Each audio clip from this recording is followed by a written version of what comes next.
ಗಂಧನ ಈ ಥರ ಒತ್ತಿ ಉಂಡೆ ಮಾಡ್ಕೊಂಡು ಇಲ್ಲಿ ಇಟ್ಕೊಂಡು ಇವಾಗ ಏನು ಮಾಡಬೇಕು,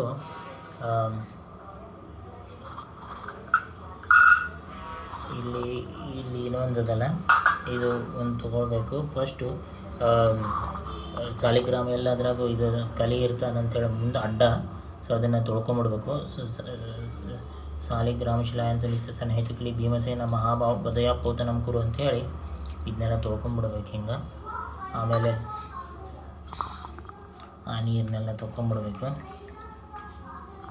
ಅದಾದಮೇಲೆ ಎಲ್ಲದಕ್ಕೂ ಮಾಡಬೇಕು. ಶಂಖಕ್ಕೆ, ಹನುಮಂತ ದೇವರಿಗೆ, ಮೇಲೆ ಗರುಡ ಶೇಷರಿಗೆ ಹಿಂಗೆಲ್ಲ ತೊಳ್ಕೊಂಡ್ಬಿಡ್ಬೇಕು. ತೊಳ್ಕೊಂಡು ಆ ನೀರನ್ನು ತೆಗೆದು ಇದಕ್ಕೆ ಹಾಕಿಬಿಡ್ಬೇಕು. ಆ ನೀರನ್ನ ಡಿಸ್ಕಾರ್ಡ್ ಮಾಡಿಬಿಡ್ಬೇಕು, ಇದಕ್ಕೆ ಯೂಸ್ ಮಾಡಬಾರ್ದು.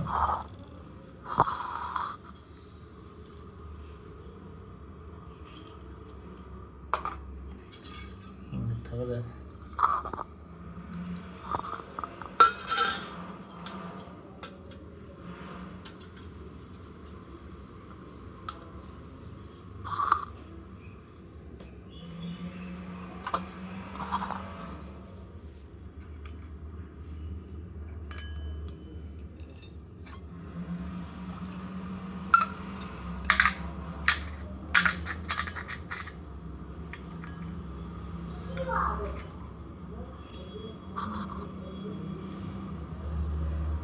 ಅದಾದಮೇಲೆ ಈ ಎರಡು ಕಳಶ ಇರ್ತವೆ.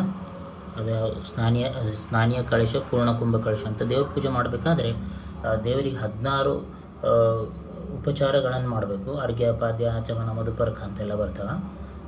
ಅರ್ಘ್ಯ ಅಂದ್ರೆ ಕೈ ತೊಳೆಯೋದು, ಪಾದ್ಯ ಅಂದ್ರೆ ಕಾಲು ತೊಳೆಯೋದು, ಹಂಗೆ 16 ಇರ್ತವೆ. ನೈವೇದ್ಯ, ನಮಸ್ಕಾರ ಎಲ್ಲ ಸೇರಿ. ಇವಾಗ ನಾವು ಅದಕ್ಕೆ ಅರ್ಘ್ಯಾದಿಗಳಿಗೆ ಇದನ್ನು ಯೂಸ್ ಮಾಡಬೇಕು. ಆಮೇಲೆ ಪೂರ್ಣ ಅಭಿಷೇಕಕ್ಕೆ ಇದನ್ನು ಯೂಸ್ ಮಾಡಬೇಕು.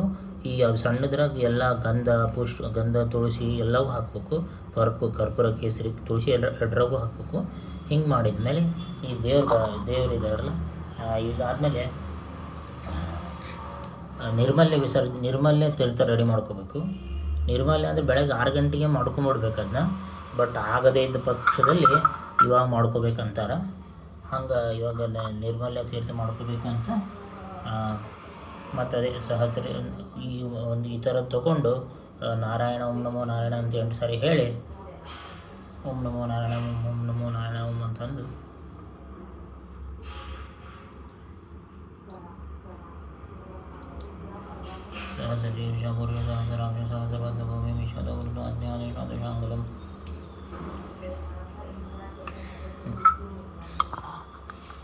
ಇದನ್ನು ಇದಕ್ಕೆ ನಿರ್ಮಲ್ಯ ತೀರ್ಥ ಅಂತಾರೆ. ಉಳಿದಿದ್ದು ಈ ನಿರ್ಮಲ್ಯ ತೀರ್ಥ ಮಾಡಿದ್ದು ಉಳಿದಿದ್ದು ನೀರು ಇರ್ತದಲ್ಲ, ಆ ಪ್ರಾಣದೇವರಿಗೆ ಅಭಿಷೇಕ ಮಾಡಬೇಕು.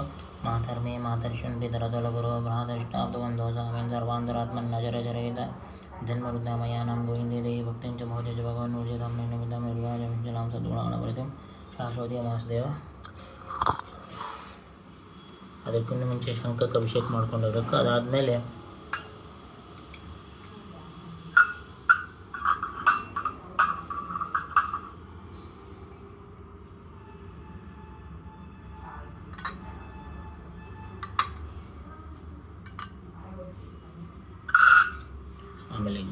ಗರುಡ ಶೇಷರಿ ಗಂ ಗರುಡಾಯ ನಮಃ, ಗಂ ಗರುಡಾಯ ನಮಃ, ಸೇಂ ಶೇಷಾಯ ನಮಃ, ಸೇಂ ಶೇಷಾಯ ನಮಃ ಅಂತಂದು ಗರುಡ ಶೇಷರಿಗೆ ಅಭಿಷೇಕ ಮಾಡಬೇಕು.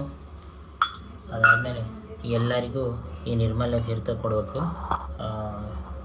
1 ಸರಿ, 2 ಸರಿ, 3 ಸರಿ.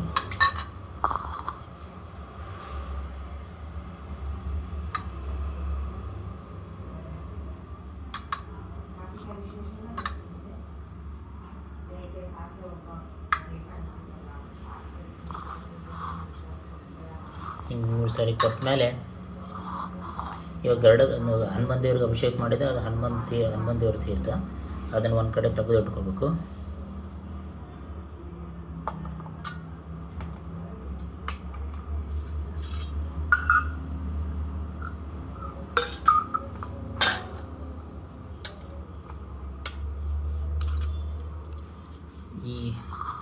ಇವೆಲ್ಲ ಶಂಖಕ್ಕೆ ಏನು ಮಾಡಿರ್ತೀವಲ್ಲ, ಒಂದನೇ ಸರಿ ಮಾಡಿದ್ದೆಲ್ಲ ತೆಗೆದು ಬಿಡಬೇಕು. ಎರಡನೇ ಸರಿ ಇವಾಗ ಮಾಡಿದ್ದು ಹಿಂಗೆ ಚಿಮ್ಸ್ಕೊಂಡು ಹಾಕ್ಕೊಂಡ್ಬಿಡೋದು ಒಂದು ಕಡೆ.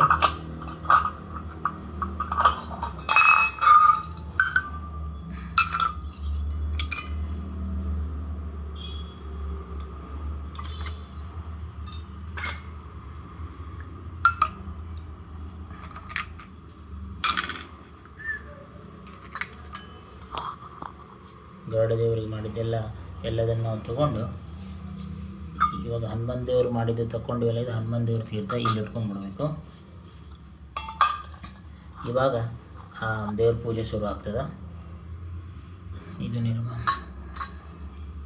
ದೇವ್ರ ಪೂಜೆ ಮಾಡೋಕೆ ಫಸ್ಟ್ ಕಳಶ ಪೂಜೆ ಮಾಡಬೇಕು. ಕಳಶಮುಖಿ ವಿಷ್ಣು ಖಂಡಿರುದ್ರ ಸಮಾಸದ ಮೂರ್ತಿ ನದಿ ಮಾತ್ರ ಪಕ್ಷೋತ ಆಗ್ರಹ ಸಮಯ ಅಂಗೈಚ ಸಹಿತ ಸರ್ವೇ ಕಳಶಂತ ಸಮಾಶ್ರತ ಅತ್ರ ಗಾಯತ್ರಿ ಸಾಹಿತ್ಯ ಶಾಂತಿ ಪುಷ್ಟಿಗ್ರಹ तथा आयत देवपूजार्थम दुरितक्षकारक सर्वे समुद्राः जलदानद आयंत देवपूजार्थम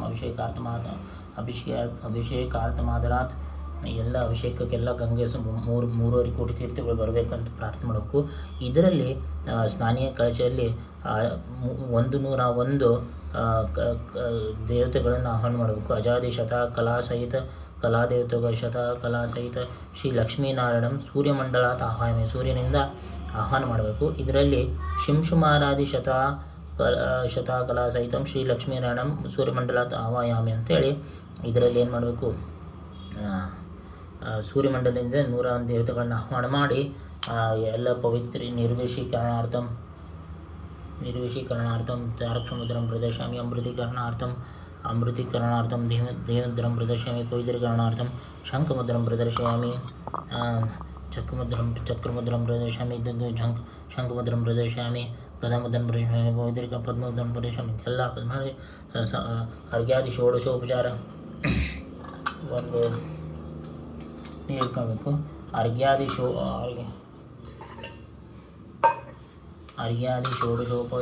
ಷೋಡಶೋಪಚಾರ ಸಮಯಾಮಿ ಅಂತೇಳಿ ಕಳಶದ ಕಳಶ ದೇವತೆಗಳ ಆಹ್ವಾನ ಮಾಡಿದ ಮೇಲೆ ಇವಾಗ ಏನು ಮಾಡಬೇಕು, ಇಲ್ಲಿ ದೇವರನ್ನ ಪೀಠದಲ್ಲಿ ಅಲ್ಲಿ ಪೀಠದಲ್ಲಿ ಚೌಕಾಕಾರ ಪೀಠದಲ್ಲಿ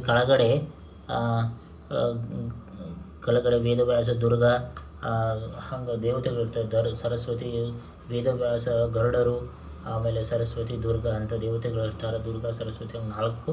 ಮೇಲ್ಗಡೆ ಇಲ್ಲಿ ಧರ್ಮಾಧಿಪತಿ, ಜ್ಞಾನಾಧಿಪತಿ, ವೈರಾಗ್ಯಾಧಿಪತಿ, ಐಶ್ವರ್ಯಾಧಿಪತಿ ಅಂತೆಲ್ಲ ಮೇಲ್ಗಡೆ ಪೀಠದಲ್ಲಿ ದೇವತೆಗಳು ಇರ್ತಾರೆ. ಅಂಥ ಪೀಠದಲ್ಲಿ ಭಗವಂತನನ್ನು ಆಹ್ವಾನ ಮಾಡಬೇಕು. ಫಸ್ಟು ಏನಂತಂದ್ರೆ ಹೃದಯದಲ್ಲಿರೋ ಭಗವಂತನನ್ನು ನೆನೆಸ್ಕೊಂಡು ಬಾರಪ್ಪ ಪೂಜಕ್ಕೆ ಅಂತೇಳಿ ಆಹ್ವಾನ ಮಾಡಿ ತುಳಸಿಯನ್ನು ಹಿಂಗೆ ಹಾಕ್ಬಿಡ್ಬೇಕು. ಇವಾಗ ಬಂದು ಕೂತಾನ ಭಗವಂತ. ಇವಾಗ ಇಲ್ಲಿಂದ ತಗೊಂಡು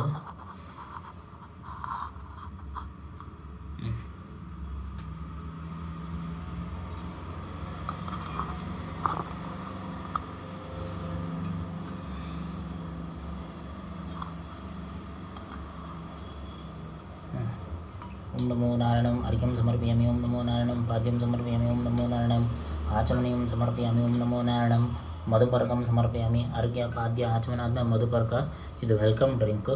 ಮಧುಪರ್ಕ ಆಚಮನೀಯಂ ಸಮರ್ಪಯಾಮಿ, ಓಂ ನಮೋ ನಾರಾಯಣಂ ವೆಲ್ಕಮ್ ಡ್ರಿಂಕ್ ಆದಮೇಲೆ ಮತ್ತೆ ಪುನರಾಚಮನೀಯಂ ಸಮರ್ಪಯಾಮಿ ಅಂಥೇಳಿ ಅರ್ಘ್ಯ ಪಾದ್ಯ ಆಚಮನ ಮಧುಪರ್ಕ ಪುನರಾಚಮನ 5 ಉಪಚಾರಗಳು ಮುಗಿದ್ವು 16 ಒಳಗೆ.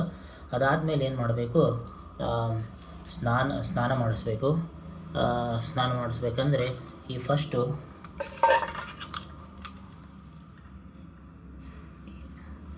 ಇದರಿಂದ ಶಂಖದಿಂದ ಡೈರೆಕ್ಟ್ ಕಳಶದಿಂದ ಡೈರೆಕ್ಟ್ ನೀರು ಹಾಕಬಾರ್ದು. ಕಳಶದಿಂದ ನೀರು ತಗೊಂಡು ಇದರಲ್ಲಿ ತುಂಬಬೇಕು.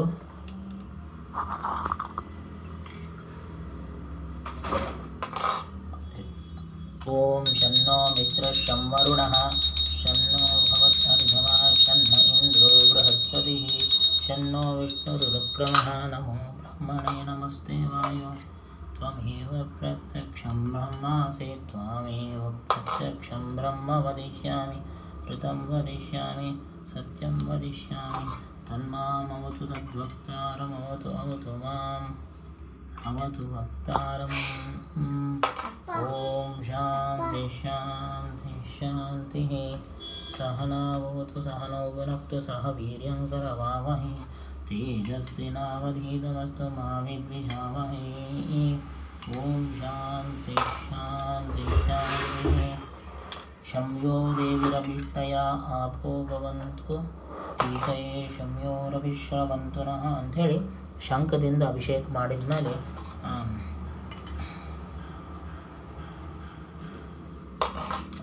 ಓಂ ನಮೋ ನಾರಾಯಣ ಸ್ನಾನಂ ಸಮರ್ಪಯಾಮಿ ಅಂತ ಶಂಖದಿಂದ ಅಭಿಷೇಕ ಮಾಡಿದ ಮೇಲೆ ಏನು ಮಾಡಬೇಕು, ಇನ್ನೊಂದು ಕಳಶ ಅದಲ್ಲ, ಈ ಕಳಶನ ಡೈರೆಕ್ಟು ಶಂಖಕ್ಕೆ ಮುಟ್ಟಿಸಿ ಡೈರೆಕ್ಟ್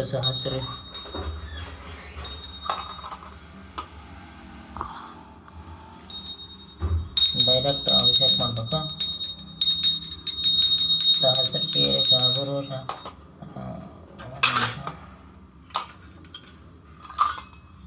ಈ ಕಲೆಕ್ಟ್ ಮಾಡಲಿಕ್ಕೆ ಒಂದು ತೀರ್ಥ ಕಲೆಕ್ಟ್ ಮಾಡಲಿಕ್ಕೆ ಒಂದು ಇಟ್ಕೊಂಡು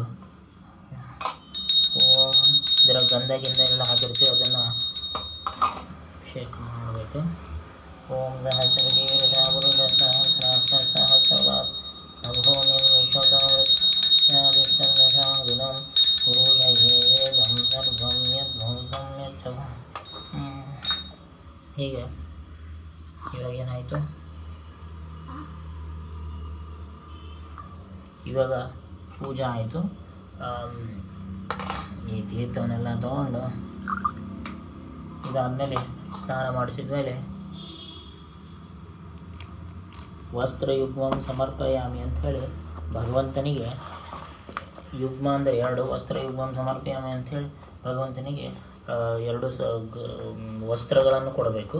ಅದಾದಮೇಲೆ ಅದು ಇಲ್ಲಿ ವಸ್ತ್ರ ಅದ ವಸ್ತ್ರ ಹಿಂಗೆ ವಸ್ತ್ರ ಹಿಂಗೆ ಭಗವಂತನ ಬಲಗೈ ಇಟ್ಟು ಹಿಂಗೆ ವಸ್ತ್ರ ಒರೆಸಿ ಇಟ್ಬಿಡ್ಬೇಕು. ವಸ್ತ್ರಯುಗ್ಮಂ ಸಮರ್ಪಯಾಮಿ ಆದಮೇಲೆ ಯಜ್ಞೋಪವೀತ ಭಗವಂತನಿಗೆ ಆಭರಣ ಕೊಡಬೇಕು. ವಿಭೂಷಣಾನಿ ಸಮರ್ಪಯಾಮಿ, ಆಭರಣಾನಿ ಆಯುಧಾನಿ ಸಮರ್ಪಯಾಮಿ, ಯಜ್ಞೋಪವೀತಂ ಸಮರ್ಪಯಾಮಿ, ಆಸನಂ ಅದಾದಮೇಲೆ ಇಷ್ಟಾದಮೇಲೆ ಆಸನಂ ಸಮರ್ಪಯಾಮಿ, ಭಗವಂತನಿಗೆ ಆಸನ ಕೊಟ್ಟು ಆಸನಂ ಸಮರ್ಪಯಾಮಿ, ಗಂಧಾನ್ ಸಮರ್ಪಯಾಮಿ ಅಂಥೇಳಿ ಈ ಗಂಧ ತೆಗೆದುಕೊಂಡಿದ್ವಲ್ಲ ಅದನ್ನು ಗಂಧ ಹಚ್ಚಬೇಕು. ಇಲ್ಲಿ ಗಂಧಾನ್ ಸಮರ್ಪಯಾಮಿ, ಗಂಧಾನ್ ಸಮರ್ಪಣೆ ಮಾಡಿ ಅದಾದಮೇಲೆ ಇವಾಗ ಮತ್ತೊಂದು ಸರಿ ಎಲ್ಲ ಹನುಮಂತ ದೇವರಿಗೆ ಎಲ್ಲ ಅಭಿಷೇಕ ಮಾಡ್ತಾರೆ ಕೆಲವೊಂದು ಕಡೆ, ನಾನು ಮಾಡಲ್ಲ. ಇಷ್ಟೇ ಮಾಡಿ ಆವರಣ ಪೂಜೆಗೆ ಆವರಣ ದೇವತಾಭ್ಯೋ ನಮಃ ಅಂತಂದು ಅದಾದಮೇಲೆ ಏನು ಮಾಡೋದು, ಇದರಲ್ಲಿ ಧೂಪಂ ಸಮರ್ಪಯಾಮಿ ದೀಪಂ ಸಮರ್ಪಯಾಮಿ, ಆಮೇಲೆ ಧೂಪಂ ಸಮರ್ಪಯಾಮಿ ದೀಪಂ ಸಮರ್ಪಯಾಮಿ.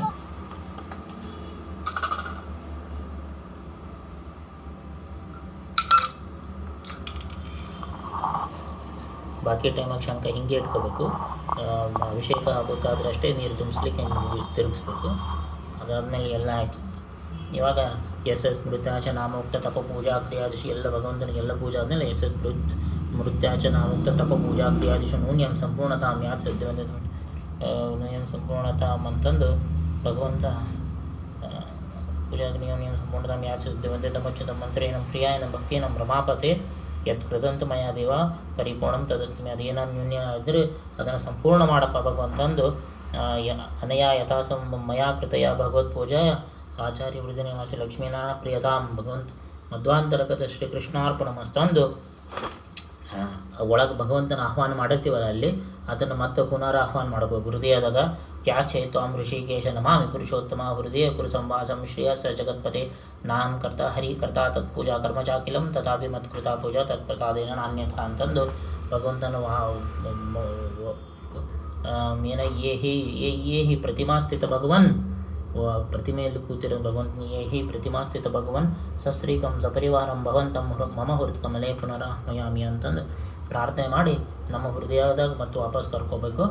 ಅದಾದಮೇಲೆ ಅವಾಗೆ ಪ್ರಾಣದೇವರ ನೈವೇದ್ಯ ಹಾಕಿನ ಮುಂಚೆ ಭಗವಂತನಿಗೆ ಈ ತೀರ್ಥ ಮಾಡ್ಕೊಂಡಿದ್ದನ್ನು ಪ್ರಾಣದೇವರಿಗೆ 3 ಸರಿ ಕೊಡಬೇಕಿತ್ತು. ಅವಾಗ ಕೊಡಬೇಕು, 3 ಸರಿ ಕೊಟ್ಟು ಇವಾಗ ಕೊಡ್ತೀನಿ. 3 ಸರಿ ಭಗವಂತನಿಗೆ ಪ್ರಾಣದೇವರಿಗೆ, ಶಂಖಕ್ಕೆ ಲಕ್ಷ್ಮೀದೇವಿ 3 ಸರಿ, ಆಮೇಲೆ ಗರುಡಶೇಷರಿಗೆ